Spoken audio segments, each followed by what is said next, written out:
Amén. Primera de Pedro, capítulo 2, versículo 9. Primera de Pedro, capítulo 2, versículo 9.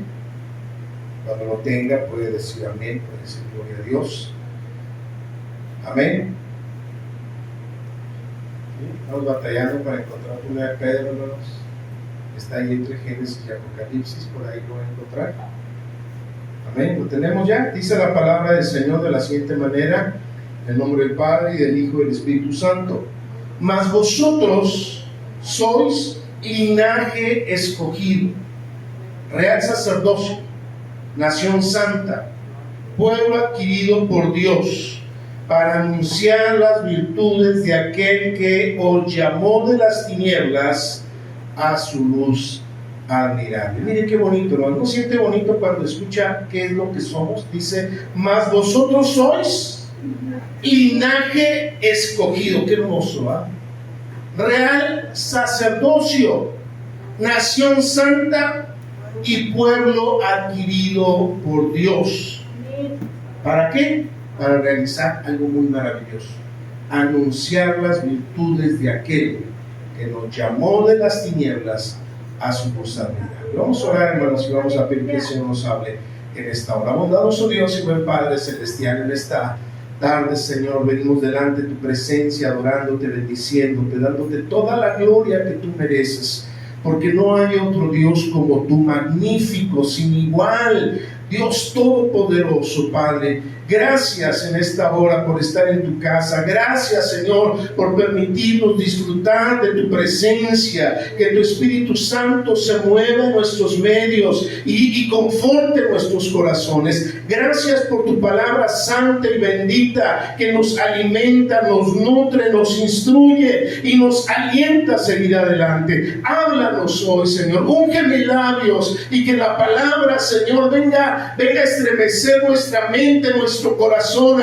abrir nuestros ojos, Señor, y que podamos andar y vivir como tú quieres que lo hagamos. En esta hora lo pido, Padre, que tu Espíritu Santo obre en nuestras mentes y en nuestros corazones y en nuestra voluntad para vivir, Señor, de acuerdo a tu voluntad. En el nombre de Cristo. Amén. Amén. Pueden tomar sus lugares, hermanos. Decía que es algo maravilloso, hermanos, es algo precioso lo que dice este pasaje. Pero, ¿saben, hermanos? Muchas veces olvidamos las verdades maravillosas de la palabra del Señor. A veces nos olvidamos, hermanos, que somos hijos de Dios y nos comportamos como los hijos del mundo, como los hijos del diablo. A veces nos olvidamos cuál es el propósito de nuestra vida y nos enredamos en asuntos que nada tienen que ver con la profesión de nuestra fe. Dice el apóstol Pablo que aquel que se enreda o aquel que se enlista en el ejército, dice, no toma ninguna otra atención de las cosas de este mundo con el tal de agradar a aquel que lo llamó por soldado.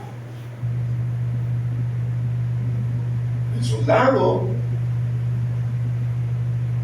tiene que estar consciente siempre de la dignidad que tiene como soldado en cualquier parte. No se diga si trae el uniforme. Portar el uniforme, hermanos, es un honor, y hacer cualquier cosa que no vaya de acorde con la dignidad del carácter que tiene como soldado es denigrar el uniforme. Y nosotros tenemos un uniforme, ¿verdad, hermanos? Dice la palabra de Dios ahí en el apóstol Pablo en Efesios capítulo 6 que nos pongamos toda la armadura de Dios. ¿Cuándo? Siempre. Siempre. Y este pasaje, hermano, nos habla de una serie de aspectos que no debemos olvidar. Porque vuelvo a decirlo, a veces las cosas de esta vida, las distracciones de este mundo, nos empezamos, hermanos, a comportar como el resto del mundo.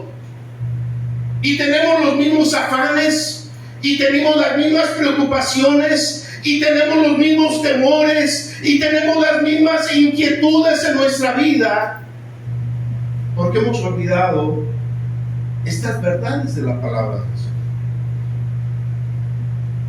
Y no quiere decir que nos desatendamos de las cosas que son necesarias para la vida, pero dice la palabra del Señor que Dios sabe de qué cosas tenemos necesidad. El Señor Jesucristo les dice, no tomen capa ni alforja ni nada. No se ríen con las cosas de este mundo. Pero ¿cuántas veces, hermanos, estamos afanados por las cosas de este mundo? Más que por las cosas de Dios. ¿Cuántas veces hemos dado el extra, por decirlo, en el trabajo, por sacar adelante una meta secular? Pero no damos el extra en la vida espiritual porque nos olvidamos de quiénes somos y para qué estamos en esta tierra. Dice la palabra del Señor que Dios nos creó para la alabanza de la gloria de su nombre. El propósito de nuestra creación, hermanos, es superior a cualquier cosa de esta vida. Dice el Señor Jesucristo, porque de qué le vale al hombre si granjeara y si se ganara el mundo entero y perdiera su alma. Y muchas veces tenemos los valores invertidos. Por eso en esta hora, hermanos, quiero hablarles acerca de verdades que no debemos olvidar. Y este pasaje nos habla de una serie de verdades que no podemos dejar pasar por alto, que no podemos olvidarlas ni un instante de nuestra vida, so pena de perder aquello para lo que fuimos llamados. Mire, hay una anécdota. Se cuenta que aquellos años, hace muchos años, los faros en medio de la mar, si conocemos los faros del mar, ¿verdad? Los faros en los puertos, en las islas, sí saben para qué eran, ¿verdad? Ya hoy con los sistemas de GPS y todo eso, pues se supone que ya no son tan esenciales, aunque pareciera a veces que sí, ¿verdad? Pero los faros eran para guiar a los barcos, para que no encallaran en medio de las islas. Cuando viajaban en la noche, principalmente veían el faro y podían sacar una relación de la distancia y evitar catástrofes. Bueno, había un hombre, hermanos, que estaba encargado de cuidar el faro. Y en aquellos años, hermanos, la lámpara era con aceite. Las lámparas de aceite. Y por ahí de pronto los vecinos se dieron cuenta que el aceite que usaba el hombre, el que cuidaba el faro, era aceite de oliva. Y entonces dijeron, ese aceite también sirve para cocinar. Y entonces por ahí alguien fue y le dijo, oye, ¿sabes qué? Se me acabó el aceite, regálame un poquito de aceite. No tengo, sí, el que usas para el faro. Y el hombre empezó a repartir aceite ahí a los pobladores, aceite que usaba para el faro. Hasta que un día ya no tuvo aceite. Y no pudo prender la luz del faro. Y entonces vino una catástrofe. Un barco cayó y se hundió. Porque las cosas tienen un propósito, tienen una razón de ser. No podemos distraer aquello que fue designado para una labor tan importante como en ese caso el alumbrar el faro en medio de la noche. No lo podemos distraer con otras cosas. Y muchas veces, hermano, nuestra vida tiene un propósito de Dios. Pero gastamos nuestra vida, nuestros recursos, nuestra fuerza, nuestros talentos, nuestras habilidades en cosas que no son el propósito de Dios para nuestras vidas. Y de pronto, en algún momento, nos quedaremos sin nada. Y no habremos cumplido el propósito que Dios tiene para nuestras vidas. Por eso, hermanos, hablamos de estas verdades que no debemos olvidar. Y la primera verdad, hermanos, es que somos un linaje escogido.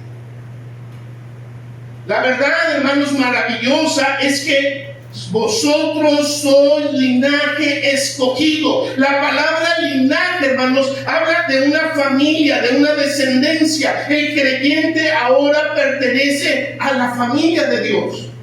Ya no somos más hijos de desobediencia, ya no somos hijos de ira, ya no somos hijos del diablo, ya no somos hijos de este mundo. Ahora somos hijos de Dios. Y el apóstol Pablo nos encarece que nos conduzcamos como hijos amados de Dios. Ese es nuestro linaje. Ese es nuestro linaje. Por ahí va, cuento un chiste, que va el niño y le pregunta a la mamá y le dice: mamá, ¿de dónde provenimos nosotros? Dice: pues mira, Dios creó al hombre y a la mujer y de ahí provenimos todos. Dice: es que mi papá dice que provenimos del chango. Dice: bueno, es que él está hablando de su familia. ¿Cuál es nuestro linaje? No debemos olvidar nuestro linaje para no avergonzar, hermanos, a nuestro Padre, para vivir en medio de un mundo corrupto como hijos de Dios. No seamos cristianos de la secreta, como dicen por ahí, que nadie se da cuenta que somos cristianos.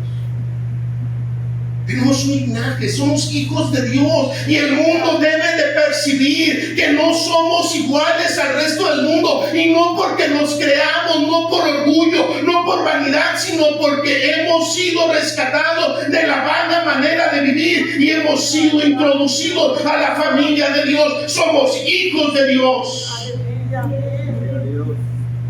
Fuimos escogidos por la gracia soberana de Dios. Y eso es maravilloso. Jesús dijo: no me elegisteis vosotros a mí, sino que yo os elegí a vosotros.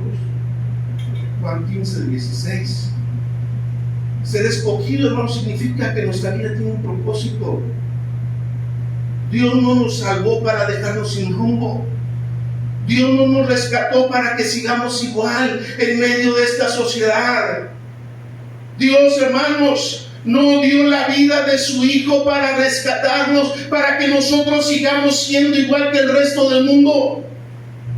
Vosotros sois linaje escogido. Vosotros sois linaje escogido. Y es algo que no debemos olvidar. Cuando de pronto la gente, el mundo nos incita, nos invita, nos comparte, nos quiere corromper y nos dicen: ay, es que tu religión no te lo permite. No, no es que mi religión es el honor de la familia. Un hijo de Dios nunca va a andar haciendo eso. Un hijo de Dios no va a andar corrompiendo. Un hijo de Dios no va a andar robando. Un hijo de Dios no va a andar mintiendo. Un hijo de Dios no va a vivir como el resto del mundo. Esa es la única forma en la que podemos demostrar la dignidad de ser hijos de Dios.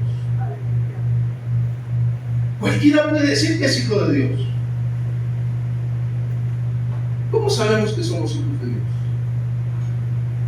Por sus frutos los conoceréis. Los hijos de Dios se deleitan en las cosas de Dios. Jesucristo, siendo un niño de 12 años, dijo: ¿no sabéis que en los negocios de mi Padre no es necesario estar? ¿Qué negocios tiene la luz con las tinieblas? ¿Qué comunión tiene Belcebú con Cristo? Vosotros sois linaje escogido. Hermano, voltee y dígale al hermano que está al lado suyo: no se te olvide que eres linaje escogido. No se te olvide que eres linaje escogido. Y hará bien levantarse cada mañana, así como aquellos que dicen en la mañana: levántate y mírate en el espejo y dile: ay, qué guapo soy, cómo estoy, todo me va a salir bien. No, usted no haga esas tonterías. Usted mejor párese en el espejo y diga: yo soy linaje escogido. Y hoy voy a demostrarle al mundo que soy hijo de Dios, que mi luz va a brillar, que no me voy a dejar oscurecer por las tentaciones, por los pensamientos, por las ganancias deshonestas. Yo soy hijo de Dios. Otra verdad que no debemos olvidar: somos real sacerdocio. Real sacerdocio. En el Antiguo Testamento, hermanos, solamente los sacerdotes podían acercarse al altar. Pero solamente el sumo sacerdote podía entrar al lugar santísimo. Y es una vez al año. Pero ahora, por medio de Cristo, hermanos, todos los creyentes tienen acceso directo al Padre. El escritor de Hebreos, en el capítulo 4, versículo 16, dice: acerquémonos pues confiadamente al trono de la gracia. Somos sacerdotes. Ahora, ¿cuál es la función del sacerdote? Porque de pronto dice: sí, yo soy real sacerdote. ¿Pero qué es un sacerdote? Y es algo que debemos de saber para no olvidar. ¿Qué es un sacerdote? Ora, intercede, adora, presentamos nuestros cuerpos como sacrificio vivo.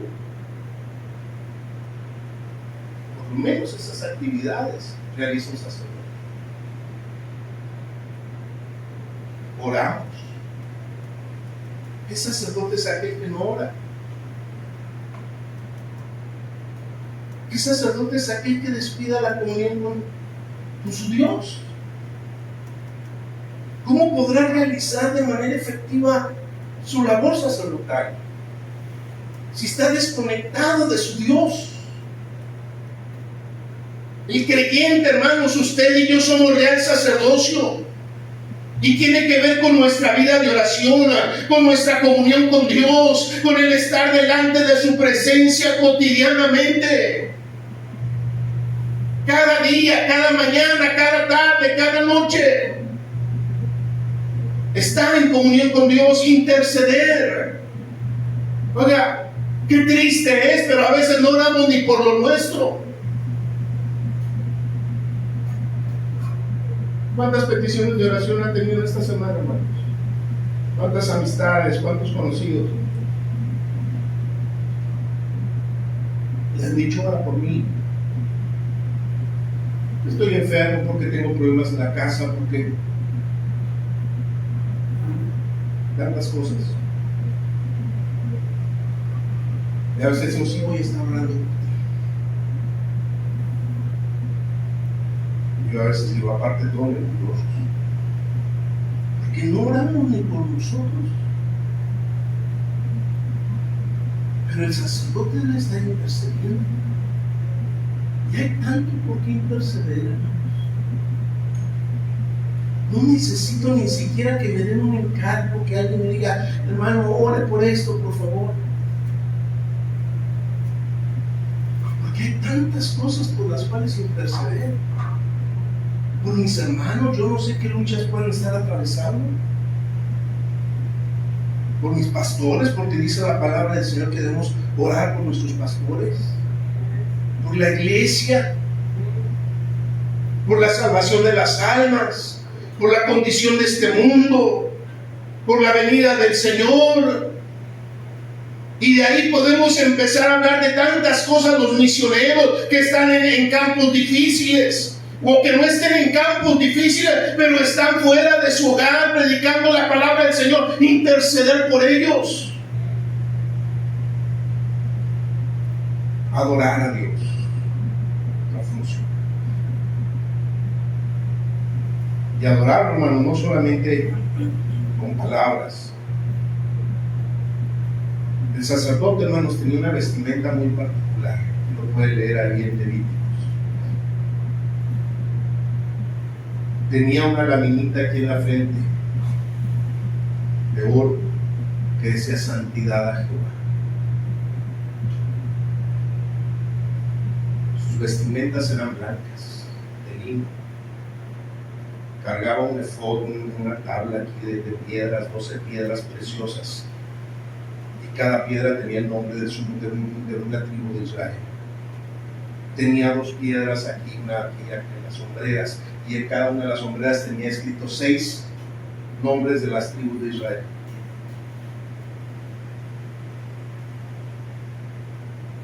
Todo eso demostraba, hermano, su compromiso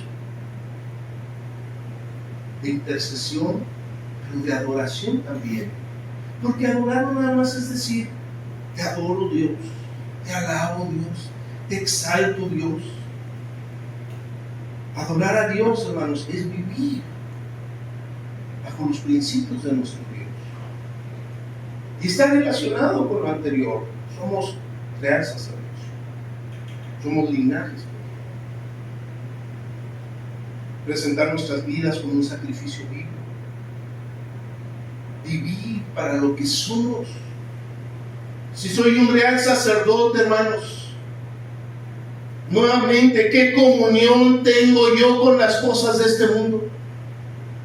¿Cuál debe de ser mi prioridad? El sacerdote, hermanos, no podía contaminarse con las cosas inmundas. Y el sumo sacerdote, ni siquiera por su propia familia. En aquel entonces, ir a la casa de una persona que había fallecido se consideraba inmundo, se contaminaba. Y el pueblo de Israel, hermanos, cuando alguien moría, se rasgaban la ropa, echaban cenizas sobre sus cabezas, se arrancaban la barba, las coronas, en señal de duelo, de pesar. Todo el pueblo lo hacía. Los sacerdotes incluso lo hacían, pero el sumo sacerdote no le era permitido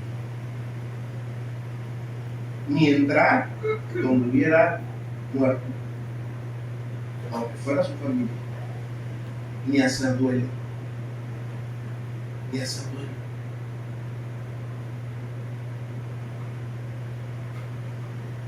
Y si bien es cierto, eso es ceremonial, pero nos enseña una verdad. Nosotros como sumos sacerdotes, como real sacerdocio, debemos de estar por encima de las cosas de este mundo. Debemos de vivir de una manera, hermanos, que encontremos en Cristo el consuelo, la fortaleza, la paz. Porque el apóstol Pablo le escribe a la iglesia de Corinto y dice, porque nosotros no somos como los que no tienen esperanza. Incluso cuando muere un ser muy querido, muy amado,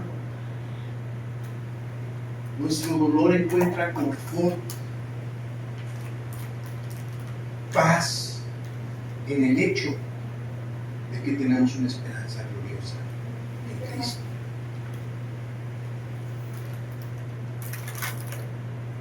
Otra verdad que no debemos olvidar: somos una nación santa. Santidad significa apartados, en este caso apartados para Dios. La santidad significa estar apartados para Dios. No implica perfección absoluta. La Biblia, en este pasaje de las verdades que no se queremos recordar, en ninguna parte dice, recuerden que son perfectos. No, somos nación santa, pero no perfecta. No implica perfección absoluta, implica una vida separada del pecado y dedicada al Señor. No es que la iglesia y sus miembros sean perfectos. Somos santos porque le pertenecemos a un Dios santo. Vivimos en el mundo, pero no conforme al mundo.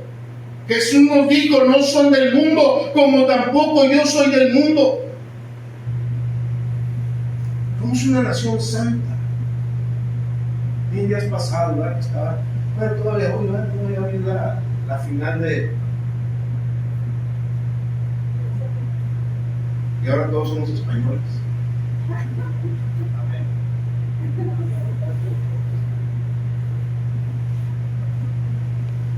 Pero en días pasados, hermanos, oigan las camisetas de la selección, las piratas, las que ya vender como originales, porque todo el mundo quería ponerse la verde. Porque todos querían identificarse como mexicanos. ¿Por qué no nos ponemos la de santidad? ¿Por qué no, en vez de identificarnos con las cosas seculares de este mundo, que hoy son y mañana no, nos identificamos como una nación santa, como miembros, como ciudadanos de esta nación santa? La santidad nos debe reflejarse en nuestra forma de hablar, en nuestra forma de vestir, en nuestro trato hacia los demás, en las decisiones que tomamos, en nuestro testimonio. La iglesia debe de parecerse a Cristo, más a Cristo que a la cultura.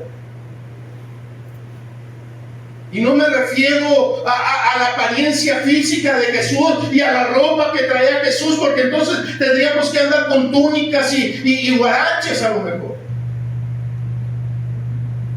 Al carácter de Cristo. Al carácter de Cristo. ¿Qué devaluado está el nombre cristiano? Si nosotros leemos en el libro de los Hechos, en Antioquía se les llamó por primera vez a los creyentes cristianos. Antes se les llamaba de otras formas, a los del camino, los de la fe, los galileos. Pero en Antioquía, hermanos, percibieron que aquel grupo de personas vivían y se comportaban como Jesús lo había hecho, que realizaban las obras de Jesús, que mostraban la misericordia y el carácter que Jesucristo tenía, y dijeron: estos son cristianos, porque viven como Jesús. No solamente porque predican, sino porque hay una relación, una equivalencia en el carácter. La iglesia debe parecerse más a Cristo que a la cultura. Otra verdad que no debemos olvidar, hermanos: somos un pueblo adquirido por Dios. Y esta es una de las verdades tan maravillosas. Pueblo adquirido por Dios. La palabra adquirido nos recuerda una cosa, hermanos: que fuimos comprados, que antes no le pertenecíamos a Dios, que nuestro destino era otro, pero un día Cristo vino y con su sangre nos rescató, nos compró. Mire, los términos griegos que se utilizan, hermanos, agorazo y alzagorazo, significa que estábamos en el mercado, así como en las segundas ahí, porque no valíamos, porque no servíamos. Nos habíamos corrompido a causa de la caída de Adán y de Eva. El pecado moraba en nosotros y nuestro destino era la condenación eterna. Ahí estábamos, hermanos, en el mercado, y nadie daba 2 cacahuates por nosotros. Pero Cristo, hermanos, nos compró a precio de sangre y nos sacó del mercado. Es decir, ya no estamos a la venta. Ahora somos una adquisición de Dios. Ahora le pertenecemos a Dios. Ahora nuestro dueño, nuestro amo absoluto, nuestro salvador, nuestro rescatador, nuestro redentor es Dios por medio del sacrificio de Cristo. Y es algo que no podemos olvidar. Cuando el mundo nos quiere volver a comprar con las bagatelas que ofrece, porque a veces censuramos, criticamos y decimos: qué bárbaro, Esaú, ¿cómo pudo vender su primogenitura por un plato de lentejas? Bueno, a veces la vendemos ni por un plato de lentejas, a veces es frío. Nos volvemos a entregar a aquel que nos tenía tirados en el piso, vendiéndonos en el mercado. Y olvidamos que fuimos rescatados de Él. El pueblo de Israel, hermanos, ¿cuánto criticamos al pueblo de Israel? Cuando va por el desierto y el pueblo de Israel empieza a llorar los caldos de cebolla. Y lloraba por los caldos de cebolla. Caldos de cebolla. No era sopa, no era crema de cebolla. Caldo de cebolla. A lo mejor usted nunca comió caldo de cebolla, yo sí comí caldo de cebolla. Allá en unos años del pastor San Isidro, iba cada día a comer a la casa de los hermanos porque no había nada de economía.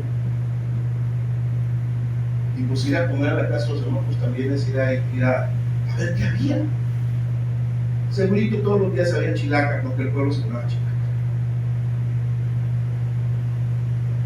Pero también sembraba cebolla. Y entonces llegó a una casa y, venga, vamos a comer un plato con agua y la cebolla cocida allí, enteras. Yo en aquel entonces pensé que, ¿cómo no le hicieron de perdida en las brasitas con mantequilla y salecita? No me ha pasado más. No era el agua con la cebolla. ¿Y eso cómo? Más, no. Vamos a ir a lo con la cebolla. Me llené, satisfecho. No. Yo podría extrañar, no sé, un tibón, un tómago. Acá no se voy a todo. Pero el pueblo de Israel se le había olvidado que eran mercancía dañada, que eran esclavos. Y Dios los rescató con mano poderosa y los sacó de la esclavitud. Sí, andaban por el desierto, pero iban camino a la tierra prometida. Y aquellos llorando por un plato. Es cierto, el caminar cristiano no implica que sea fácil. A veces es difícil. Hay luchas, hay pruebas, hay críticas, hay señalamientos. Algunos desprendidos de nuestra relación con Cristo, algunas consecuencias de la vida que llevábamos. No es sencillo, ¿no es cierto? Pero seríamos necios, seríamos ignorantes de las promesas de Dios si suspiráramos por aquel tiempo en que vagábamos sin Dios, sin luz y sin esperanza.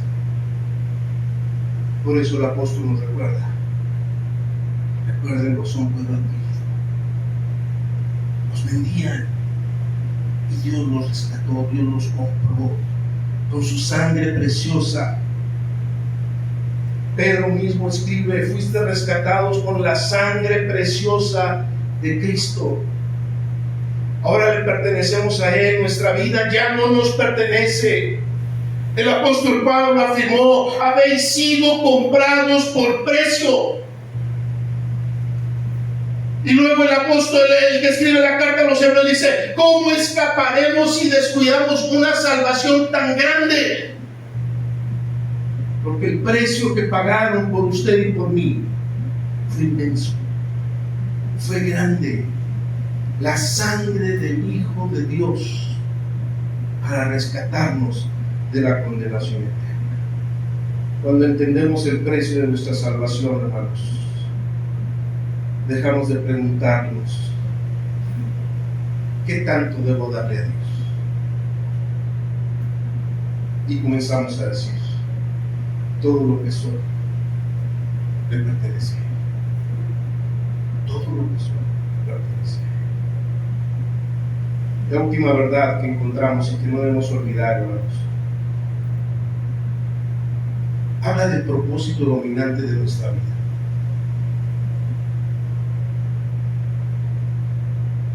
Anunciar las virtudes de aquel que nos sacó de las tinieblas a su luz. Mientras estamos sobre esta tierra, hermanos, tenemos un propósito. Todo esto que somos, habla de nuestro carácter, habla de lo que ahora somos en Cristo.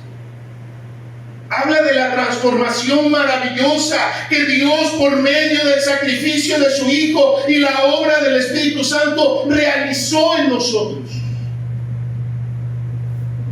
Pero esta otra parte nos habla del propósito dominante de nuestra vida. Es decir, lo más importante que debe de haber en nuestra agenda. ¿Qué es lo más importante para mí? Trabajar para comprarme una casa. Trabajar para tener buena ropa, buena comida.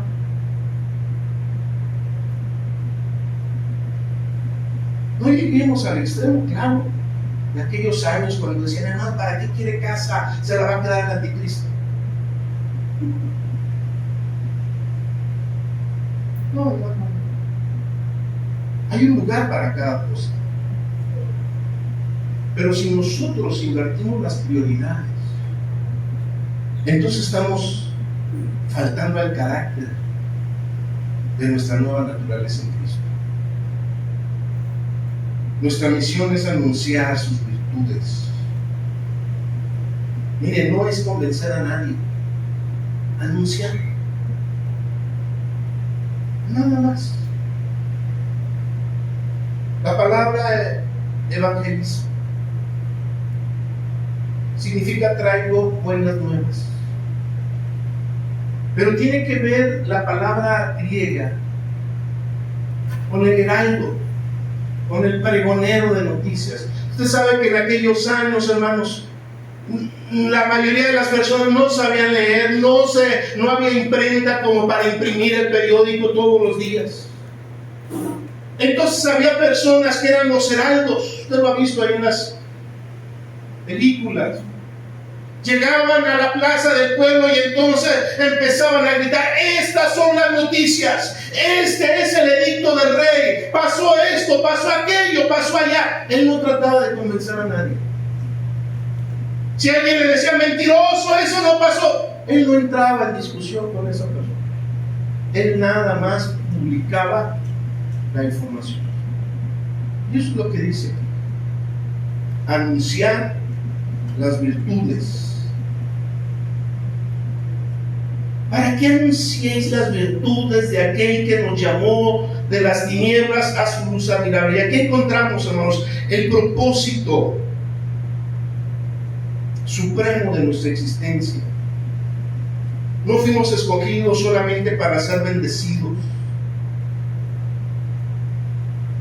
El cristianismo no es para vivirlo egoístamente, las bendiciones que Dios nos dio. No es para presumir: soy hijo de Dios y por eso No es para regodearnos orgullosamente con las bendiciones que Dios nos da. Es para anunciar. No fuimos elegidos solamente para ser bendecidos. Fuimos escogidos para anunciar las virtudes, su poder, su misericordia, su amor, su santidad. El mundo necesita escuchar que Cristo salva, pero también necesita verlo reflejado en nuestras propias vidas. La mejor predicación, hermanos, combina la palabra con el testimonio. Antes era ciego y ahora ve. Antes era perseguidor, decía el apóstol Pablo, pero ahora soy pregonero de justicia. El que robaba ya no robe más, sino que ahora trabaje y con sus manos gane el sustento y aún comparta con los que no tienen. De nada sirve nada más predicar si no va acompañado del testimonio de lo que Cristo ha hecho en nuestras vidas. Nos sacó de las tinieblas a su luz admirable. Todos, hermanos, todos. Alguna vez estuvimos en tinieblas. Estuvimos sin esperanza, sin dirección, lejos de Dios, esclavos del pecado. Pero un día Cristo nos llamó y nosotros atendimos su voz. Y no solo nos perdonó, nos trasladó a su reino de luz. Ahora somos luz en medio de un mundo oscuro. Y Jesús mismo lo dijo: vosotros sois la luz del mundo. Mire qué precioso este pasaje. Pedro, hermanos, nos recuerda verdades que no debemos olvidar. Somos linaje escogido. Somos real sacerdocio. Somos nación santa. Pueblo adquirido por Dios. Y somos mensajeros de su luz. Nuestra identidad no está en el pasado, en lo que hicimos, en lo que fuimos. Porque nuestro pasado, junto con nuestros pecados, fueron borrados ya. Fueron perdonados ya. Fueron expiados nuestros pecados por la sangre del Cordero de Dios. Y ahora somos una nueva criatura. Ahora somos nueva creación. Y nuestra identidad de Cristo es esta: linaje escogido, real sacerdocio, nación santa, pueblo adquirido por Dios. Si usted esta semana no olvida estas verdades, usted será un verdadero pregonero de las virtudes de aquel que lo sacó de las tinieblas a su luz admirable. El mundo verdaderamente va a decir: ah, caray, ¿qué le pasó? ¿Qué sucedió? No es el mismo. Tiene mucho que me dijo que es cristiano, pero ahora veo algo distinto en él, porque nos estamos tomando en serio lo que somos. El cristianismo no es una fe de domingos o de algún día entre semana. El cristianismo es no olvidar quiénes somos y para qué estamos en esta tierra. Póngase de pie, hermano, y lo invito a venir a este altar. Y se ha olvidado que usted es linaje escogido,